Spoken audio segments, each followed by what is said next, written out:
الذي أرسل رسوله بالهدى ودين الحق ليظهره على الدين كله وكفى بالله شهيدا وأشهد أن لا إله إلا الله وحده لا شريك له إقرارا به وتوحيدا وأشهد أن محمدا عبده ورسوله اللهم صل وسلم على نبينا محمد وعلى آله وأصحابه أجمعين أما بعد. Ikhwan wa akhwati fillah hafizakumullah, hadirin wal hadirat, kaum muslimin wal muslimat, jamaah salat maghrib yang sama-sama mengharapkan ridha Allah Subhanahu wa taala. Alhamdulillah, segala puji bagi Allah Subhanahu wa taala yang telah memberikan kemudahan kepada kita di dalam melaksanakan sebagian kewajiban kita, yaitu salat maghrib berjamaah dilanjut dengan talabul ilm.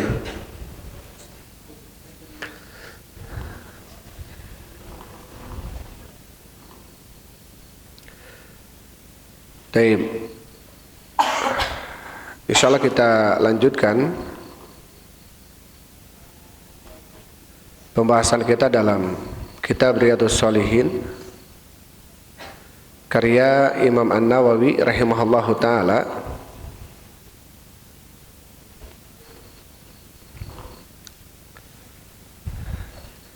Terakhir kita sampai ke babu mayakulu idza raja'a wa idza ra'a baldatahu. Belum ya? Terakhir kita sampai ke bab istihbabil kudumi ala ahlihi naharon. Bab mustahabnya bagi seorang yang safar, kalau pulang ke rumahnya menemui keluarganya, maka dianjurkan dia mendatangi keluarganya di siang hari. Wa karahatihi fil laili li ghairi hajatin, dan makruh datang ke rumahnya di waktu malam tanpa ada hajat, kecuali kalau memang mendesak harus datang malam, gitu ya. Ini sudah kita bahas. Bahkan dalam hadis Rasul sallallahu alaihi wasallam, naha Rasul sallallahu alaihi wasallam an yatruku ahlahu lailan. Rasul sallallahu alaihi wasallam melarang seseorang untuk mendatangi keluarganya di malam hari. Bahkan ada larangan ya dari Rasul sallallahu alaihi wasallam. Pernah disebutkan dalam riwayat Daruqutni atau Tirmidzi ya. Ini pernah kita sebutkan dalam kitabnya Fadlu Ta'dhimi Sunnah karya Syekh Abdul Adim atau Abdul Qayyum. Beliau menyebutkan tentang kejadian-kejadian di mana orang-orang mereka menyepelekan hadis atau menyepelekan sunnah.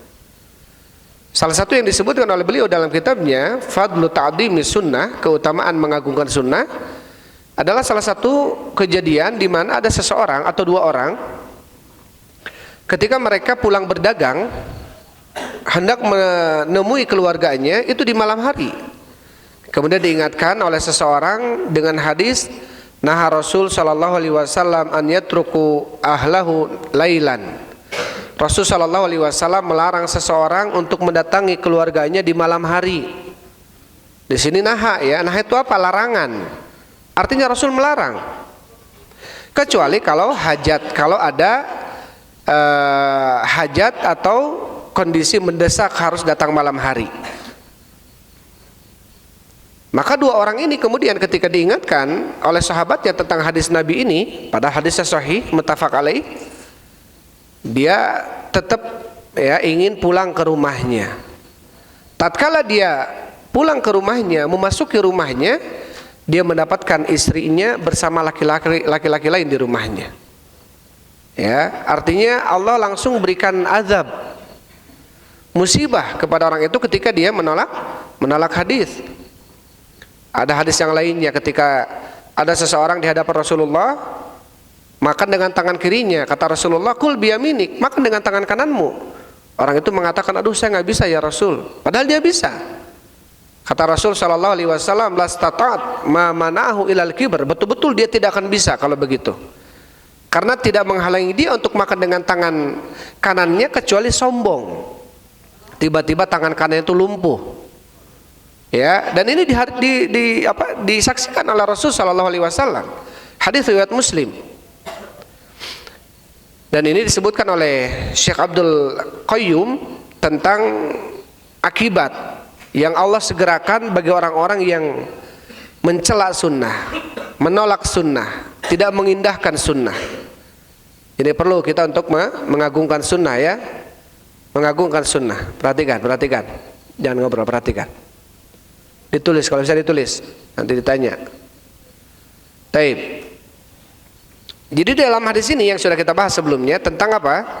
Tentang mustahabnya ketika seseorang pulang dari safar hendak mendatangi keluarganya, maka datangilah keluarga di waktu siang, jangan di waktu malam. Kecuali kalau dia sudah mengabarinya. Kata Syekh Utsaimin, kecuali kalau dia memang tiketnya di malam hari gitu. Kecuali kalau dia memang perjalanannya di malam hari, nggak bisa siang. Dan dia sudah mengabarkan kepada keluarganya, saya akan datang sampai ke rumah mungkin malam.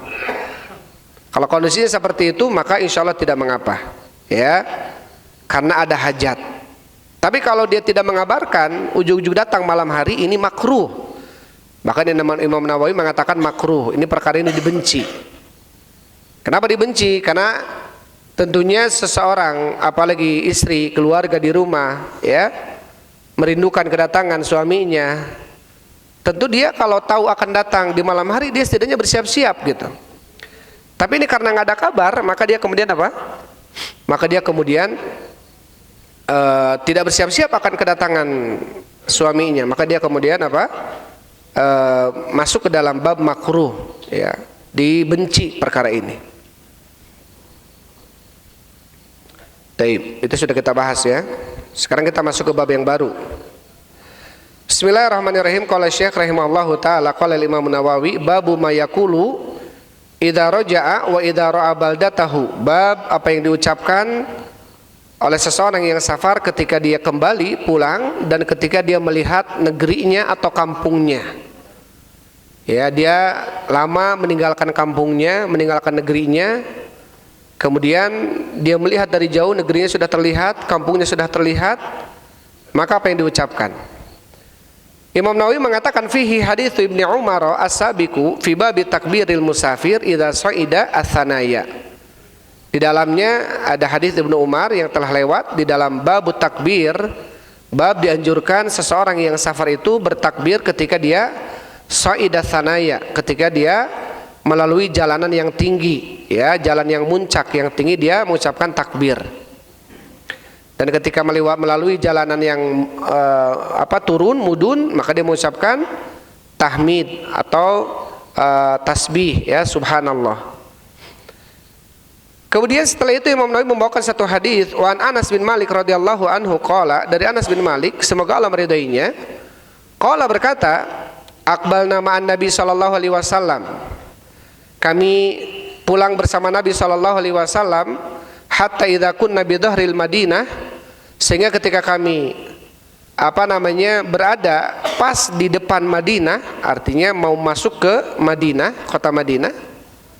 Qala, maka Nabi sallallahu alaihi wasallam mengatakan, aibun taibun abidun, kami orang yang kembali, kami orang yang bertaubat, kami adalah para hamba, li rabbina hamidun, dan kami memuji Rabbnya. Falam yazal yaqulu dzalika, maka terus Rasul mengucapkan itu hatta qadimnal Madinah, sampai kami pun datang dan masuk ke Madinah. Rawahu Muslim. Ya, ini doa yang diajarkan oleh Nabi, ya, ketika seseorang dia pulang dari safarnya, pulang dari perjalanannya, ketika melihat kampung yang ditujunya atau negeri yang ditujunya, dia mengatakan aibun taibun abidun li rabbina hamidun. Terus Rasul mengucapkan itu sampai Rasul sampai ke negeri atau ke tempat. Taib, ini nggak dijelaskan oleh Syekh Utsaimin, hanya disebutkan babnya. Kemudian bab setelahnya, bab istihbab ibtidai al-qadimi bil masjidil ladzi fi jiwarihi wa salatihi fihi rakaatain. Bab mustahabnya seseorang yang datang, yang safar, ibtida' bil masjid, memulai datangnya dia itu ke masjid. Kalau dia datang dari safar, maka yang pertama dia datangi adalah masjid. Ini mustahab. Alladzi fi jiwarihi, yang masjidnya itu dekat di rumahnya atau paling dekat dari rumahnya. Wa salatihi fihi rakaataini, dan dia salat di dalamnya 2 rakaat. Dan dia salat di dalamnya 2 rakaat. Hadis ini tentang apa? Tentang mustahabnya kalau kita pulang ya dari safar kita, maka yang pertama kita datangi adalah masjid yang ada di samping rumah kita atau masjid yang ada di kawasan dekat dengan rumah kita. Masuk dulu ke masjid itu, salat 2 rakaat, baru ke rumah. Apa dalilnya? Ini disebutkan oleh Imam Nawawi satu hadis dalam bab ini. Ya, baik. Satu hadis dalam bab ini Imam Nawawi mengatakan, An Ka'ab bin Malik radhiyallahu anhu, dari Ka'ab bin Malik, semoga Allah meridainya. Anna Rasulullah sallallahu alaihi wasallam, bahwasanya Rasul sallallahu alaihi wasallam, kana idza qadima min safarin, terbukti beliau apabila datang dari safarnya, bada'a bil masjid, maka yang pertama beliau datangi adalah masjid. Faraka'a fihi rakaataini, maka kemudian beliau salat di dalamnya 2 rakaat. Muttafaqun alaih. Hadis ini sepakat Bukhari dan Muslim. Tapi di sini kita bacakan penjelasan dari Syekh Muhammad bin Shalih Al-Utsaimin. Hadanil babani min adabis safar. 2 bab ini adalah termasuk etika atau adab seseorang di dalam safar. Adab yang mana? Yang pertama yaitu ketika seseorang melihat negerinya, dia membaca apa? Ayibun, taibun, hamidun lirabbina, abidun lirabbina hamidun. Doa itu, dan yang pertama dia datangi ketika datang dari safarnya, hendaklah dia salat 2 rakaat di masjid. Kata Syekh Utsaimin rahimahullah, ini adalah 2 bab di dalam adab safar, tentang etika seseorang di dalam safar. Al-babul awwalu, bab yang pertama, annal insana idza ghaba an ahlihi, seseorang manusia ketika dia gaib dari keluarganya atau tidak ada di kampungnya, di negerinya, dia jauh dari keluarganya, wa talat ghaibatuhu, dan panjang waktu gaibnya, artinya dia safarnya lama gitu ya, fala yatrukuhum lailan, maka tidak boleh dia mengetuk pintunya di malam hari, mendatangi istrinya di malam hari. Illa lihajatin au ilanin, kecuali kalau ada hajat atau ada pemberitahuan. Sekarang alhamdulillah kita ada HP ya. Kita bisa mengabarkan kepada yang di rumah kalau kita kemungkinan sampai ke rumah jam sekian malam misalkan. Ya. Dan juga kalau ada hajat. Kalau ada hajat memang kita tidak bisa berangkat kecuali malam hari. Mungkin tiketnya adanya hanya malam misalkan. Atau perjalanan di siang tidak bisa karena apa? Misalkan ada kondisi gitu ya, bisanya malam hari, berarti itu hajat. Maka yang seperti ini tidak mengapa. Tapi kalau dia ya tidak memperhatikan kondisi ini, tidak mengabarkan istrinya di rumahnya akan datang malam hari, ya dia sebetulnya di siang hari pun bisa, tapi dia datangnya malam-malam, maka ini kalau Imam Nawawi melihatnya ini hukumnya makruh. Makruh itu apa? Makruh itu dibenci. Ya, perkaranya makruh, tidak disukai. Berarti disukainya adalah datang di siang hari. Taib. Dikatakan oleh Syekh Utsaimin rahimahullahu taala, amma idza kana qad atala al-ghaibata fa innahu la yatrukuhum lailan. Ya, kata Syekh Utsaimin, kalau dia perjalanannya sebentar dan memungkinkan untuk mengabarkan kepada keluarga, saya akan pergi dan pulang mungkin nanti malam, nah ini nggak apa-apa, pulang nanti malam ya, bolak-balik ke Jakarta, pulang nanti malam. Tetapi kalau dia perjalanannya lama, maka sebaiknya dia tidak mendatangi dan mengetuk pintu rumah istrinya di malam hari. Lihat Nabi sallallahu alaihi wasallam, kenapa? Allala dzalika, membuat bentuk ilah. Kenapa ilah tidak bolehnya datang malam hari? Nabi sallallahu alaihi wasallam mengatakan, likai tamtashitur sya'sata wa tastahiddul magibata, agar istri yang di rumah itu apa? Tamtashitu sya'sah. Tamtashit ini musyid ini sisir, artinya menyisiri rambutnya yang acak-acakan. wastastahidu watastahidul magibata, atau dia setidaknya apa? Bisa bersiap-siap dan mempercantik dirinya. Ya, bisa mempersiapkan dirinya. Yani ma'nahu li ajli annal mar'ata tatajammalu wa tatazayyanu li zawjiha. Artinya bahwasanya seorang istri yang di rumah ketika ditinggalkan, ketika tahu kabar suaminya datang, dia akan berhias dirinya untuk suaminya. Ya, berhias untuk suaminya. Awalam tastahidu ayalam tahlik anataha. Apa itu tastahidu al-magibah?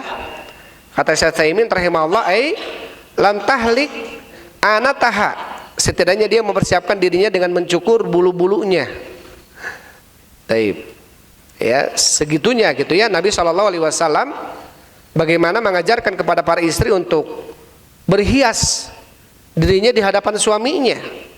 Ya, berhias dirinya di hadapan suaminya. Sampai Rasulullah SAW mengatakan ketika ditanya oleh seorang sahabat, ya Rasulullah, ayun nisa'i khair? Ya Rasulullah, istri seperti apa yang baik itu? Kata Rasul, allati tasurruhu idza nadhar. Istri yang baik itu adalah istri yang ketika kamu lihat kamu senang melihatnya. Ya, jadi apapun yang bisa membuat suami itu senang, maka sebaiknya seorang istri dia lakukan itu. Mempercantik diri gitu ya.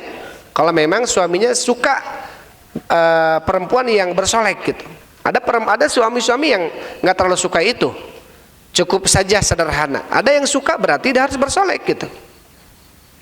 Ada yang suka suami itu istrinya berhias terus gitu ya. Maka berarti istri harus mempersiapkan diri untuk itu. Sampai kata Abdullah bin Mas'ud, semoga Allah meridainya, inni uhibbu an tatazayyana lin-nisa kama uhibbu an atazayyana lin-nisa. Saya suka istri itu berhias dirinya untuk saya, sebagaimana saya suka berhias diriku untuk istriku. Artinya jangan sampai kemudian kita ingin agar istri terlihat cantik, terlihat tak wangi, harum gitu ya, tapi kita kuleh gitu ya, tapi kita hare-hare gitu. Nggak bisa seperti itu. Kata Abdullah bin Mas'ud, inni uhibbu an tatazayyana lin-nisa. Saya suka istriku berhias dirinya untukku, sebagaimana saya suka berhias diriku untuknya. Jangan kita ingin istri terlihat cantik tapi kita seayana gitu ya. Enggak, kita pun harus terlihat ya terlihat, ya setidaknya kalau nggak cakep pun ya manis lah lumayan gitu ya. Taib.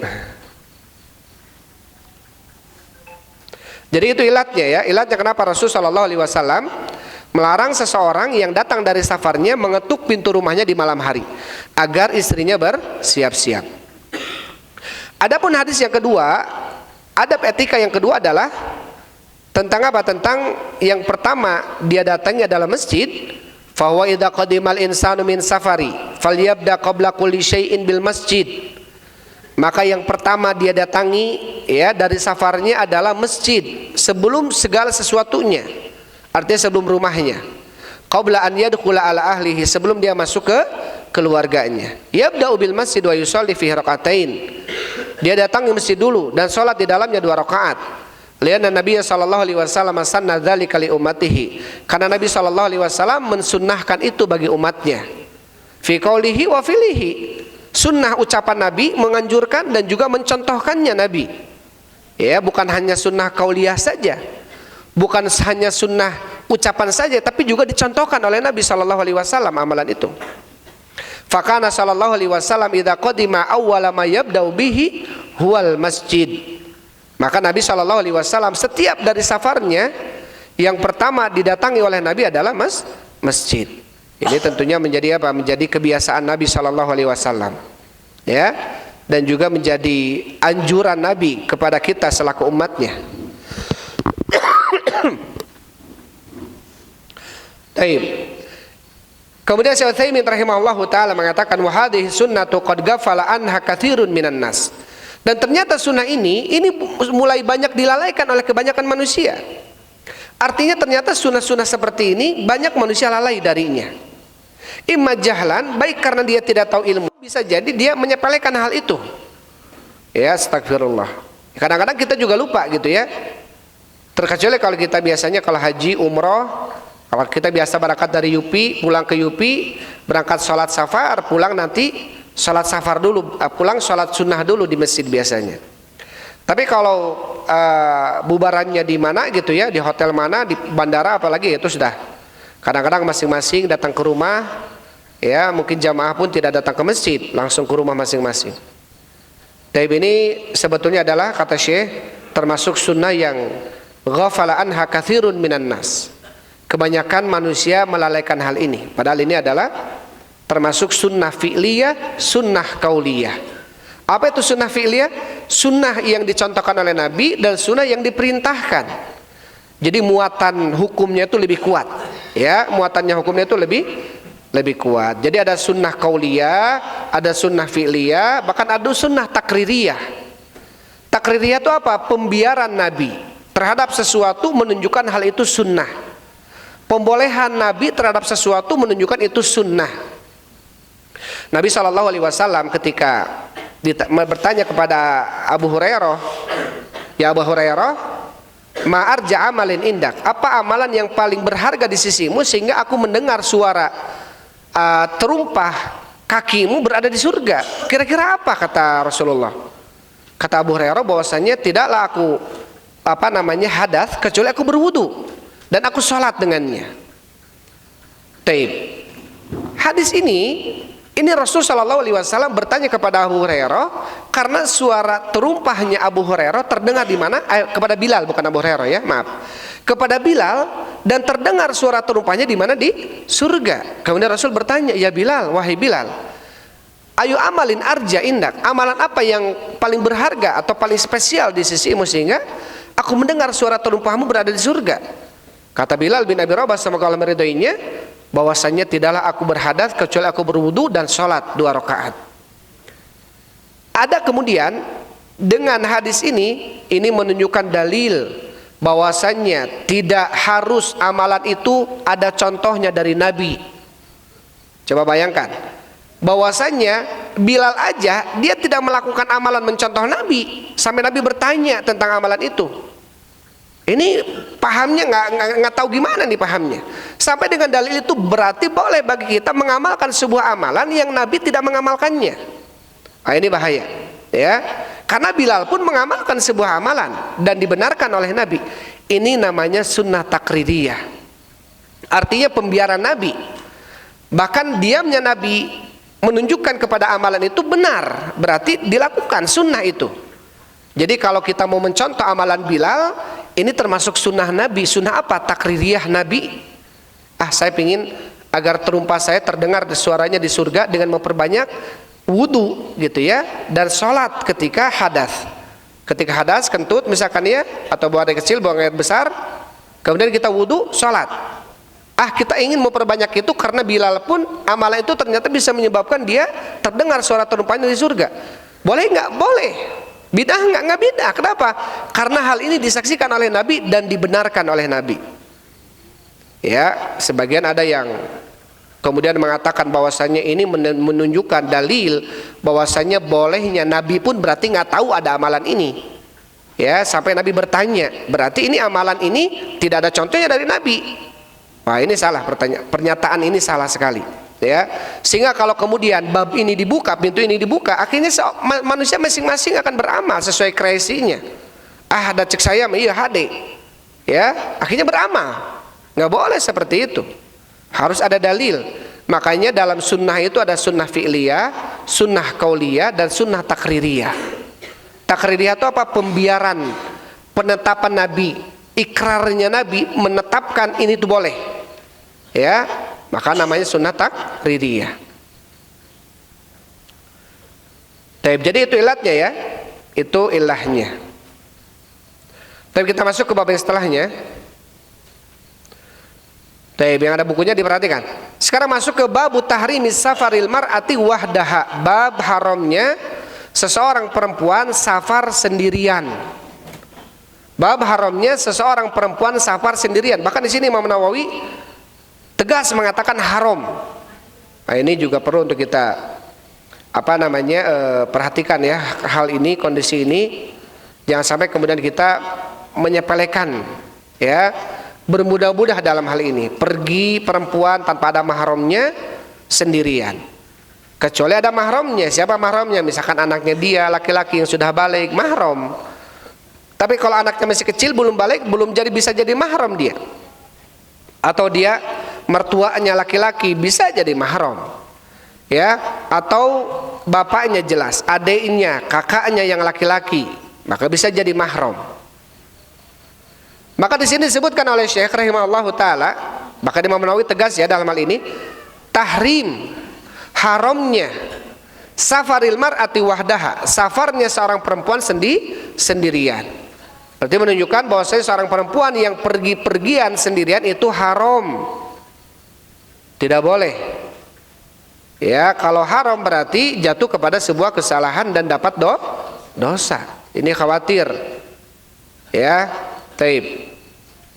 Di dalam masalah haji, di dalam masalah umroh gitu ya, yang kemudian banyak orang yang bermudah-mudah dalam hal ini, karena ada beberapa fatwa yang kemudian membolehkan selama perjalanan aman.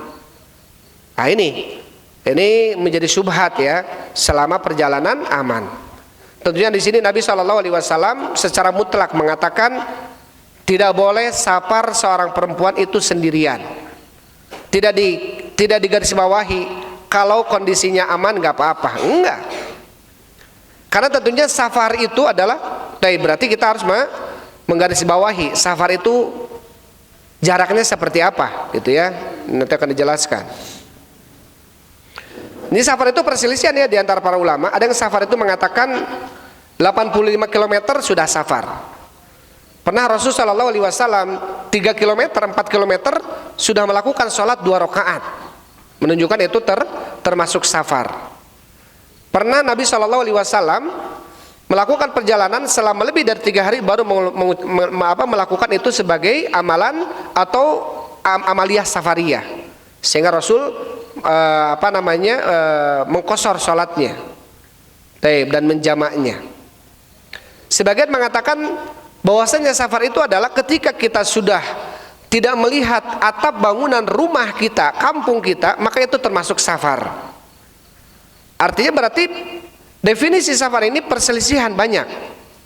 Ada yang sampai 85 km baru safar, ada yang sampai mengatakan salah farsakh ini sekitar berarti baru 4 atau 5 km, 6 km sudah dikatakan safar. Ya, karena Nabi pernah melakukan itu. Kemudian ada yang mengatakan ketika sudah tidak terlihat atap rumah kita, maka itu termasuk bagian daripada safar. Ya, dan wallah alam, ya pendapat yang kuat adalah kembali kepada urfiyah. Apa itu urfiyah? Kebiasaan kampung kita. Kalau kita ini di Pasir Salam, di Soreang nih, kita menganggap safar itu kalau ke Garut baru safar. Bahasa kita dulu apa bahasanya? Nyabak gitu ya. Atau kalau ke mana Sumedang dulu, atau Sumedang mungkin masih dekat, ke Subang gitu ya, ke Cirebon, itu dikatakan safar karena memang dari dulu pun menganggap itu adalah safar. Berarti apa? Berarti kembali kepada urfiyah, kembali kepada kebiasaan suatu kampung, negeri atau tempat. Kata orang Soreang maka Garut safar, berarti itu masuk ke dalam kategori safar. Ada yang mengambil ini, ada yang mengambil kita sudah di atas 6 km sudah safar, akhirnya sudah boleh melakukan sholat dengan cara di qashar gitu. Taib, ini dalilnya banyak hal ini. Intinya apa? Intinya batasan-batasan safar ini perselisihan antara para ulama ya. Boleh mengambil ini, mengambil itu silakan karena semuanya ada dalil. Yang terpenting apa? Yang terpenting di dalam bab yang disampaikan di sini adalah ketika kita masuk itu adalah bagian dari safar, berarti ini sudah masuk. Tidak bolehnya seseorang pergi perempuan sendirian. Saya mah ada berpendapat safar itu 65 km baru safar. Saya mah tadi pergi dari sini ke Cileunyi sebelum 65 km baru 40 km, berarti nggak safar. Ya sudah, dia berpendapat seperti itu. Tapi berarti kalau dia safarnya lebih dari 65 km, perempuan ini harus ada mahramnya. Harus ada mahramnya. Taib. Bahkan ada yang dari Bandung ke Soreang udah menganggap safar, ada ya. Dan kemudian sholat 2 rakaat. Taib. Hal ini tentunya luas perselisihan dalam hal ini. Taib. Nabi SAW tadi disebutkan hanya beberapa kilometer itu. Sebagian mengatakan ketika Nabi safar mau ke Mekah, apalagi Nabi SAW ketika mengambil mikot di Dzulhulaifah. Dzulhulaifah itu Bir Ali. Sedangkan Bir Ali dari rumah Nabi Madinah itu Nabawi ke Bir Ali ini hanya 3 km 4 km saja. Kalau pakai mobil hanya 5 sampai 10 menit saja. Dan Nabi melakukan sholat 2 rakaat di sana. Karena bolehnya bagi kita, kalau kita musafar begini, saya hari ini musafar nih ke Jakarta, boleh nggak saya sebelum berangkat saya sholat dulu di sini di Qasor di pasir di Soreang ini? Nggak boleh. Kapan bolehnya? Idza zada sair, ketika kita sudah mulai berjalan. Kita di Soreang nih belum boleh, kita sudah duhur. Saya sholat duhurnya 2 rakaat, tarik asar 2 rakaat, boleh tidak? Tidak. Kapan bolehnya? Idza zada sair. Jadi maksudnya ketika kita pergi ke Soreang, sudah mulai di kilometer berapa lah misalkannya pada larang, kita istirahat dulu, boleh sudah di sana. Karena kita sudah zada sair, sudah apa? Melakukan perjalanan. Ya, sudah melakukan perjalanan. Ya, sudah terhitung bagian dari safar karena kita mau safar gitu. Maka idza zada sairnya di sana boleh kita menarik asar ke zuhur. Khawatir kalau kemudian nanti asarnya di Jakarta macet dan lain sebagainya dan lain-lain, pokoknya banyak alasan gitu ya. Tarik aja asarnya ke duhur di Padalarang misalkan, boleh tidak? Boleh. Karena kita sudah zada sair. Tapi kalau kita di Soreang masih di rumah, terus kita tarik asarnya ke duhur dan kita masih di rumah, ini nggak berlaku karena kita belum melakukan safar. Ada yang membawakan kemungkinan Nabi melakukan beberapa kilometer tadi karena Nabi mau ke Mekah dan sholatnya di mana? Dzulhulaifah. Tapi ini perselisihan dan juga tidak kemudian kalau berbantah-bantahan dalam hal ini mereka pun punya dalil. Intinya Nabi pernah melakukan berapa? 65 mil atau 65 km kurang lebih lah ya. Nabi pernah melakukan beberapa kilometer. Nabi pernah melakukan selama perjalanan 3 hari lebih baru di Qasor gitu ya. Dan ada yang mengatakan selama tidak terlihat atap rumah atau perkampungan kita maka masuk ke dalam kategori safar. Kemudian setelah itu dibawakan hadis oleh siapa? Imam Nawawi rahimahullahu taala. Al haditsul awal, hadis yang pertama, an Abi Hurairah radhiyallahu anhu qala, dari Abi Hurairah semoga Allah meridainya, qala berkata Abu Hurairah, qala Rasulullah sallallahu alaihi wasallam, telah bersabda Rasul sallallahu alaihi wasallam, la yahillu limra'atin tu'minu billah, la yahillu, sampai kata Rasul apa? La yahillu, tidak halal.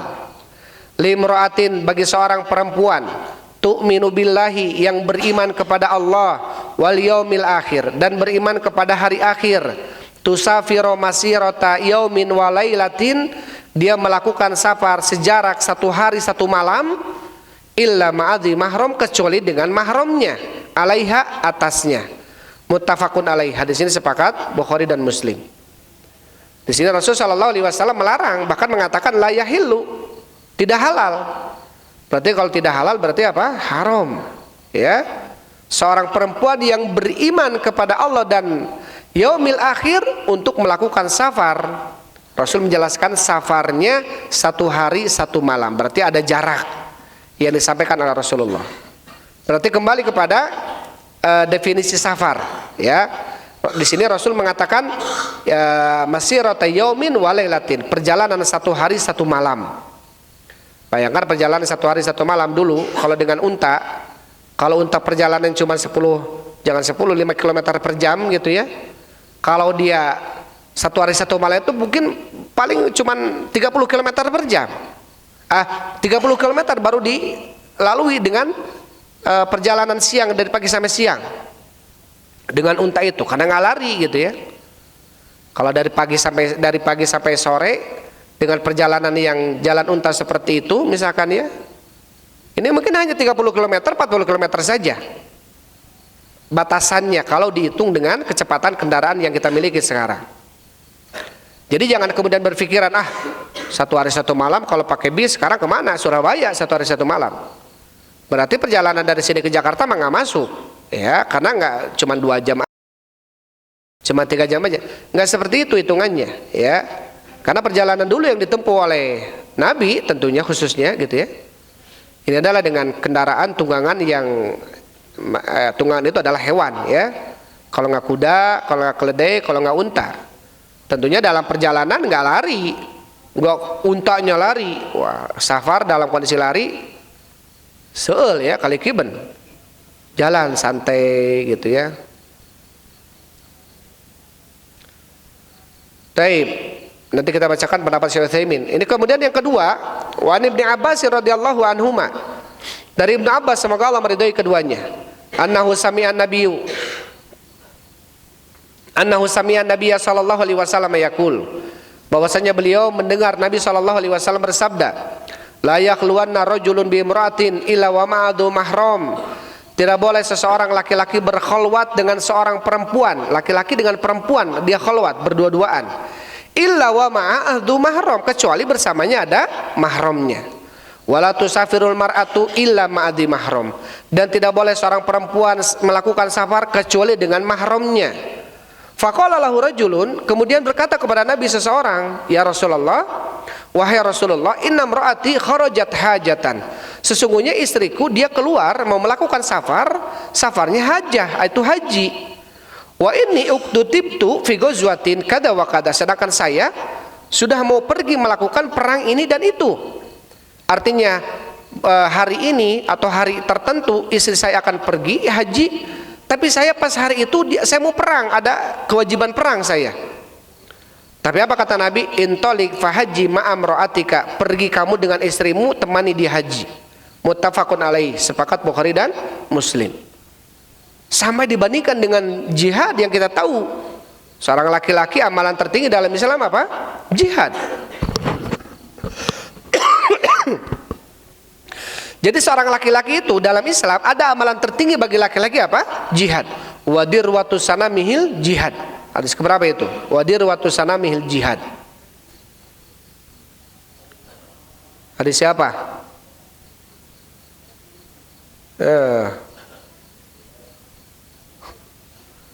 Hadis siapa? 29 apa 26? Hadis siapa? Hadis siapa?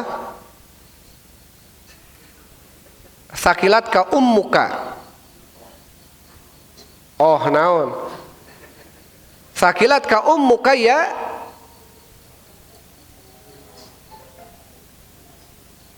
Hadis siapa? Sakilat ka ummuka, celakalah ibumu ya Mu'ad. Berarti hadis siapa? Hadis Mu'ad. Ya. Kemudian kata Rasul sallallahu alaihi wasallam, ya Mu'ad, maukah aku tunjukkan kepadamu bimalaki dzalika kulli, tentang yang bisa menjaga itu semua. Kemudian dikabarkan oleh Rasul sallallahu alaihi wasallam tentang salat ya, tentang puasa. Wadir watu sanamihil jihad, dan bangunan tertinggi dalam Islam adalah jihad. Jadi amalan yang paling tinggi bagi seorang laki-laki adalah jihad. Tapi di sini Nabi sallallahu alaihi wasallam sampai mengatakan batalkan jihad, temani istrimu haji, karena amalan yang paling besar bagi seorang perempuan adalah haji. Ketika Nabi SAW menceritakan tentang pahala jihad, pahala mati syahid, keutamaan orang yang berjihad dan mati syahid, sampai kemudian Aisyah bertanya, ya Rasulullah, afala nujahid? Ya Rasulullah, bolehkah kami perempuan itu berjihad? Lah, nggak ada jihad bagi perempuan. Ya, jihadukunna hajjun mabrur, jihad kalian itu adalah haji yang mabrur. Ini bagi perempuan itu nggak ada jihad, apalagi la jihad dan la jihadu fihi qital, tidak ada jihad peperangan. Jadi nggak ada anjuran bagi seorang perempuan memanah berkuda, itu nggak ada. Bagi laki-laki anjurannya itu. Karena kata Rasul sallallahu alaihi wasallam apa di sini mengatakan jihadukunna hajjun mabrur. Jihad kalian bagi para perempuan adalah haji yang mabrur. Maka Nabi sallallahu alaihi wasallam kemudian menganjurkan kepada suaminya ini, walaupun ada kewajiban jihad, pergi kamu temani istrimu untuk melakukan ibadah haji. Sambil apa? Tentunya menjadi mahram bagi istrinya. Ya, menjadi mahram bagi istrinya. Taib. Di sini dua hadis ya sampaikan oleh, tapi ini kayaknya penjelasannya panjang dari Syekh Utsaimin. tentang safar, tentang haji, tentang umroh gitu ya. Sehingga perlu untuk seseorang dia betul-betul memperhatikan ya, artinya tidak menyepelekan hadis-hadis Nabi Shallallahu Alaihi Wasallam.